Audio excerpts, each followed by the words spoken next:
Radio Oloron sur radiooloron.fr. Bonjour Fanny Bérard. Bonjour. En pleine forme, voilà, même si le réveil a été compliqué ou pas alors en voyant la pluie ce matin. On s'y attendait. Mais voilà, il y a une petite particularité, c'est que Fanny Bérard, elle a passé presque toute sa semaine à Oloron-Sainte-Marie. Voilà, vous étiez en résidence quelques jours, une nouvelle fois. Je vais dire une nouvelle fois. Bah oui, parce qu'on est nanois et a la chance d'être en compagnonnage avec Géliot, donc c'est une très belle complicité qui se tisse depuis quelques années. Et on n'a pas tout à fait passé la semaine, on a passé 2 jours pour inventer une petite performance pour l'ouverture de saison de Géliot. Donc ce qui va être proposé aujourd'hui est une forme inattendue, insolite et qui a été créée pour l'événement en à peu près 2 jours.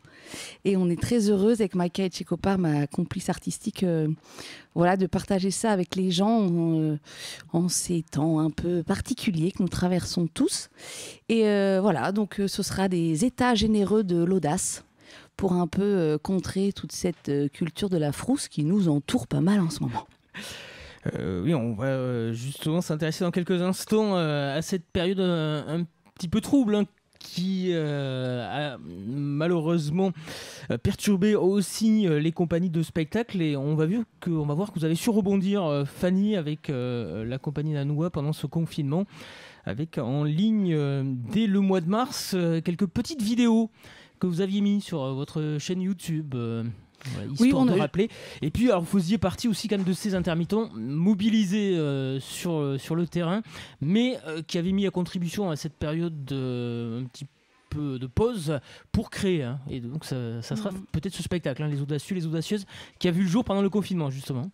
Ouais, c'est ça. Nous, pendant le confinement, on a eu envie de trouver un espace quand même d'échange avec les gens, parce que moi, c'est ça qui m'anime, c'est rassembler poétiquement les gens et puis se questionner un peu par rapport à toute cette réalité qui nous traverse. Et donc voilà, moi j'avais fait en effet des petites vidéos au mois de mars qui prenaient pas la place du spectacle vivant, parce que je trouve qu'il faut être vigilant à ça. On ne fait pas de... il faut rester dans le vivant. Donc j'ai trouvé un petit médium, mots et objets, qui m'ont nourri pendant ces moments-là. Et en effet, Les Audacieux, ce projet, il est né pendant le confinement parce que ça nous semblait urgent, en effet, de questionner les gens sur leur relation à l'audace. Qu'est-ce que c'est que oser ? Qu'est-ce que c'est que prendre des risques, désobéir, cueillir ses rêves, sortir des sentiers battus ? Voilà, toutes ces choses qui sont reliées pour nous à l'audace. À quel endroit on va pouvoir inviter les gens à se laisser bousculer et traverser par des questionnements qui nous font avancer. Et puis par rapport aux mobilisations, nous on est considérés comme artistes, nous on se considère plus comme des ouvriers de la culture, mais en tout cas ça nous paraît important que nous on puisse aussi continuer à permettre aux gens de s'interroger, de se dire il y a des choses qui passent, d'autres qui passent pas, et à quel endroit nous on va aussi questionner des fois des formes d'injustice. Vous avez été confiné entre Bayonne et Oloron-Sainte-Marie pendant cette période. Ouais, entre Bayonne, Oloron. Vous avez fait des allers-retours. Ouais, c'est ça. Et avec Mont-de-Marsan aussi, avec le Théâtre de Gascogne, avec qui je suis artiste associée cette année, et qui nous a aussi accueillis pendant ces périodes-là pour continuer à chercher. Et ça, c'est très précieux pour nous. On peut situer à peu près le début de travail de recherche autour de ce spectacle, Les Audacieux, mais aussi Les Audacieuses, au mois de mars de l'année dernière, avec vos premières rencontres. Alors, il y a eu aussi une mise en place avec des collèges Oloronnais. Ouais, c'est ça. En fait, l'idée, elle a à peu près... Oui, c'est ça. Elle a à peu près 1 an, l'idée. Après, elle a germé. On a continué à la faire, à la nourrir avec Jackie. Et puis avec Jackie, on s'est dit, tiens, ce serait chouette de la déployer sur le territoire d'Oloron. Donc c'est un projet qui pour nous vient questionner la relation à l'audace, mais aussi permet aux gens que le spectacle vivant vienne à eux et d'inviter les gens à se découvrir, à se rencontrer autrement. Parce que là, nous, le projet, on va continuer à le travailler jusqu'en janvier. Et à partir du mois de janvier, il sera créé à Oloron, parce qu'à chaque fois, c'est une création unique. Puisque Les Audacieux, en fait, c'est une création dont la matière poétique de base est la parole des habitants. Donc nous, on va investir le territoire d'Oloron pendant quelques jours, pendant 1 semaine, et on va aller rencontrer les habitants et provoquer la collecte de la parole de ces habitants pour qu'ils nous racontent qui, pour eux, autour d'eux, est un audacieux, une audacieuse. Et à partir de cette matière poétique, on va écrire un spectacle qui sera le fruit des portraits d'audacieux d'Oloron, des portraits d'ailleurs que nous, on aura au préalable écrits, mis en scène, mis en mots et en musique, et une ossature de mise en scène et de dramaturgie qu'on va travailler d'ici janvier 2022. Et ces audacieuses Oloronnais, on peut les croiser tous les jours. Ils sont là, ils sont à notre porte. Oui, ils sont en fait. Moi, je les ai pas croisés encore. Comment mais ça parce se fait que des fois, elle se vous niche. avez trouvé vous? Elle se cache en fait des fois l'audace, mais il suffit d'aller la titiller, de la gratouiller, de la chatouiller. Et en fait, on sait pas encore nous qui va-t-on rencontrer comme audacieux, mais on est convaincu que dans chaque territoire, il y a des petites pépites d'audace et nous on va aller gratter un peu les fonds de tiroir des mémoires, des histoires des gens pour que eux ils se rendent compte aussi qu'en fait l'audace ordinaire, on va pas forcément chercher des super-héros, c'est pas ça qui nous intéresse, mais c'est de se dire que voilà, rien que des petits actes quotidiens, elles peuvent bousculer notre sentier de vie et puis nous faire du bien quand on se rapproche un peu de ce qu'on a vraiment envie d'être, de faire ou voilà, d'être planté bien dans ses bottes. Donc appel aux audacieux, audacieuses à partir de 17h45 aujourd'hui. Ouais, alors sachant ils vont forcément se reconnaître alors. Et ben là en fait c'est pas les audacieux parce que les audacieux ils vont vraiment éclore en janvier, mais c'est une petite forme, une performance autour des audacieux où nous on a appelé ça les états généreux de l'audace puisqu'on va aller questionner les gens sur voilà qu'est-ce que c'est que l'audace. On a créé une petite enquête pour définir différents profils d'audacieux. Parce qu'il y a différents profils d'audacieux, vous le découvrirez tout à l'heure. Et puis on va glaner quelques objets qu'auront les gens et à partir de ces objets de l'audace, nous allons dessiner, esquisser des petits portraits d'audacieux à travers le chant, la musique et le théâtre d'objets. Donc on peut parler de spectacle participatif, interactif plus ou moins, oui. Oui, c'est ça. C'est un spectacle, en tout cas, qui se nourrit de la rencontre, qui se nourrit de ce que chacun a envie d'y mettre, et puis de ce que nous aussi, on va y mettre, parce qu'on a quand même... avec Maïka, voilà, on a réfléchi un peu, on a rêvé, voilà, une petite performance pendant 2 jours, et puis voilà, on va la partager avec les gens, même si on se questionne sur le fait que tout le monde ne pourra pas avoir accès à ça aujourd'hui. Oui, ça sera limité à chaque fois à 50 personnes. Hein. Ouais. Il y a des jeux puisque vous êtes repliés dans le hall Géliot. Et puis nous, on travaille du théâtre d'objets, donc on travaille sur des petits objets. Donc, et puis nous, dans Nanouna, oh là là, je ne sais même plus le nom de ma compagnie, dans Nanoua, on défend le théâtre de proximité. On aime bien être proche des gens. Donc on peut pas jouer, ça nous intéresse pas de jouer aux Zénith par exemple.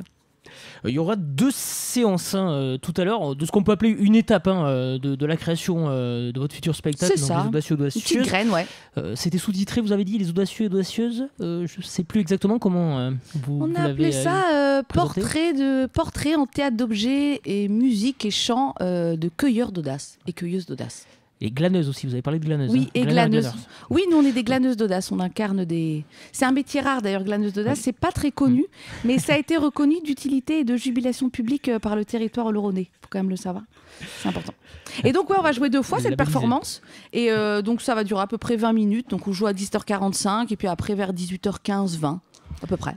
Bon, et on ne peut pas passer à côté de celle qui vous a rejoint sur ce spectacle. Ah, oui. Je pense que les auditeurs ils se sont dit Che Cooper, ça nous dit quelque chose. ça parle peut-être aux auditeurs. C'est bien évidemment la fille de Michel Che Cooper, qu'on ne présente plus aujourd'hui, musicien sous le teint. On va pas dire basque, mais sous le teint, ça va pas les froisser. Oui, je pense que ça lui ira bien. Du collectif Ebentic et Maïka. Alors, elle a eu une petite aventure musicale avec le groupe Amarène à la Bac. Mais il faut savoir aussi qu'elle a fait beaucoup de théâtre. Et je pense que c'est aussi ce qui l'anime avant tout, c'est le théâtre. Elle est animée par l'art et par l'humain et par plein de choses. Alors, je ne veux pas parler à sa place, mais en tout cas, moi, c'est vrai que c'est ça qui m'a touchée chez cette magnifique femme. C'est que voilà, moi, je l'ai rencontrée il y a 3 ans et j'ai senti tout de suite qu'artistiquement, on avait des choses à partager. Donc, je l'ai invitée à revisiter Promenons-nous dans les boîtes qu'on a réinventé en langue basque, en euskara, qui s'appelle maintenant Kutchetani Bilki. Et puis pour les audacieux, c'est paru assez évident que son langage, la musique, le chant et puis le jeu étaient un très beau cousin pour se marier avec le théâtre d'objets.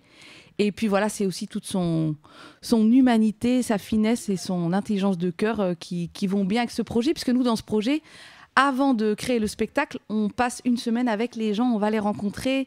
Et notamment à Oloron, c'est très beau le projet. On est hyper heureux parce qu'on travaille en partenariat avec le CCAS. Oui. Et à travers le CCAS, on va aller rencontrer vraiment des personnes qui vont pas souvent oser franchir les portes du théâtre.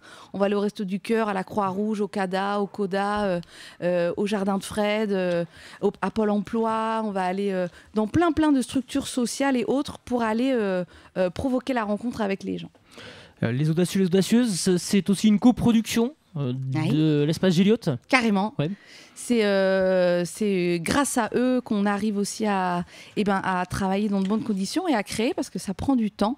Donc, il y a l'Espace Gilliatt qui a embarqué et on les remercie énormément. Il y a aussi l'OARA, la DRAC, le Théâtre de Gascogne et puis le département, la région aussi qui nous soutiennent, qui soutiennent la compagnie. Et c'est vrai que sans ces gens-là, on ne pourrait pas aller aussi loin dans la recherche parce que nous, on aime creuser la recherche pour justement avoir développé ça existe depuis longtemps, mais aller vraiment vers un théâtre populaire qui soit accessible à tout le monde. Mais sans pour autant renier sur la recherche artistique et sur la dimension poétique que nous, on défend. Et voilà, donc ce sont les ingrédients que l'on retrouve dans la plupart des créations de la compagnie Nanouin, qui a vu le jour, on le rappelle, en 2013, du côté de Bayonne. Voilà, et d'abord à Lille, en fait, pour tout d'accord. rien vous cacher. Elle est née à Lille et elle est arrivée à Bayonne fin 2015. Bon, même si aujourd'hui vous êtes presque une néo-oloronnaise. Moi, je suis comme à la maison ici. Alors vous aviez aussi, pour terminer, un coproduit votre dernière création en partenariat avec l'Espace Gilliatt, Un jour sans pain. Une création qui aurait été un peu perturbée justement par ce confinement, par l'arrêt total des spectacles.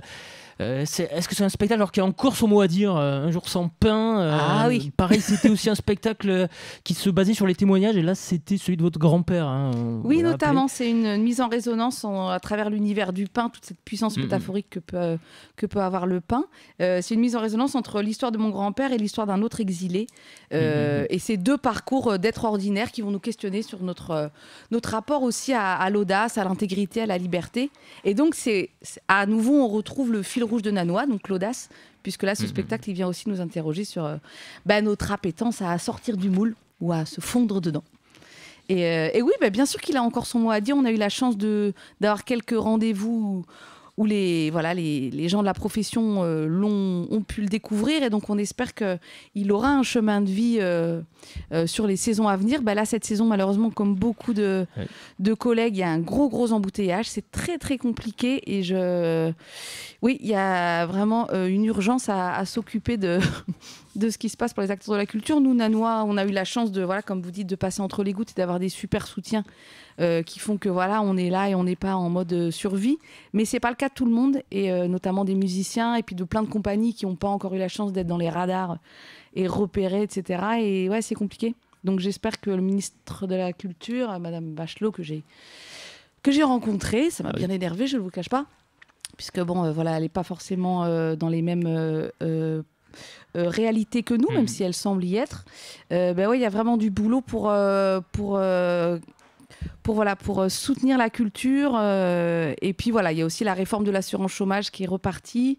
Et il y a vraiment des gros dangers de droits fondamentaux qui sont en train d'être mis en miettes. Donc restons vigilants et curieux, parce qu'il y a plein de choses qui sont mises en danger quand même. Vous avez une visibilité après le 31 décembre, vous? Moi personnellement, en fait, je travaille tellement que j'ai pas de soucis à ce niveau-là, mais beaucoup d'intermittents, c'est pas le cas. Notamment les techniciens. Et plein de gens, en fait, c'est vraiment plein de réalités différentes. En fait, c'est comme, il y a pas un profil d'intermittent, qui n'est d'ailleurs pas un métier. Je vous le rappelle, c'est un régime d'assurance chômage, mais c'est pas notre métier d'être intermittent. On a des métiers à côté. Enfin, je veux dire, d'être comédien ou scénographe, metteur en scène. Voilà, on a des vrais métiers. Et on n'a pas de visibilité. Il n'y a pas trop d'infos à ce niveau-là pour l'instant. Là, il y a tout le mouvement des théâtres occupés qui reprend, avec cette envie aussi de continuer à rester mobilisé. On verra si ça arrive jusqu'aux oreilles de l'État. Bon, il y a eu effectivement des grosses mobilisations dans les Pyrénées-Atlantiques, on va le souligner. Et il y a une belle solidarité peut-être aussi, qui s'est mise en place et qui vous a aidé à tenir pendant carrément, cette période. Et puis ça, c'est une des belles choses des théâtres occupés. C'est même si tout n'a pas abouti. Le calcul de l'indemnité de l'assurance chômage a été remis en cause, mais sinon les autres revendications n'ont pas été pour l'instant entendues. Mais en tout cas, ça a permis vraiment aux artisans de la culture de se rencontrer. Et ça, c'est très très fort. est très important parce que des fois, on ne se rencontre pas dans ces métiers-là, chacun est dans ses petites réalités. Et c'est important de faire ensemble et de rêver ensemble. Et la culture qui a toujours sa place, bien sûr, en Haut-Béarn, et en particulier à Oloron-Sainte-Marie. Une ouverture de saison que vous connaissez, hein, Fanny, puisque vous venez aussi de temps en temps pour cette belle journée qui est proposée au mois de septembre à Oloron. Ouais, on est ravis d'être là. Merci à vous. Merci. Et, on rappelle donc qu'il y aura 2 séances de ce travail. Ouais, donc on va de cette dire performance. Les audacieux, audacieuses de la compagnie Nanoa, avec les ingrédients effectivement qui ont fait le succès des spectacles. La proximité, l'audace, le théâtre d'objets. Il y a aussi la complicité aussi avec le public. Forcément, voilà. Donc on va retrouver tout cela tout à l'heure, 17h45 et 18h20. À peu près, ouais, ce sera ça. Petite jauge limitée à une 50aine de personnes. Merci beaucoup Fanny beaucoup. Bérard, et je pense qu'on vous retrouvera dans le cadre de la saison aussi, tout public. Tout à fait. Vous viendrez présenter ce spectacle. Oui, on sera là, les Audacieux. On joue le 11 et 12 février, si je ne vous dis pas de bêtises, ou 12-13. On fait une représentation à l'Espace Gilliot et une au centre social d'Oloron. Voilà. Et en février. Oui, alors donc c'est les 12 et 13 février, ce sera un samedi et un dimanche à 20h30 le samedi et à 11h le dimanche 13 février. Et puis vous nous retrouverez dans vos rues, dans vos marchés, dans tous ces espaces de rencontres. On sera là, je crois que c'est en janvier, la semaine du 10 janvier. Ouais, c'est ça. La semaine du 10 janvier, on sera parmi vous. Ouais, donc Maïka Tchékoupar et Fanny Bérard. Merci à vous.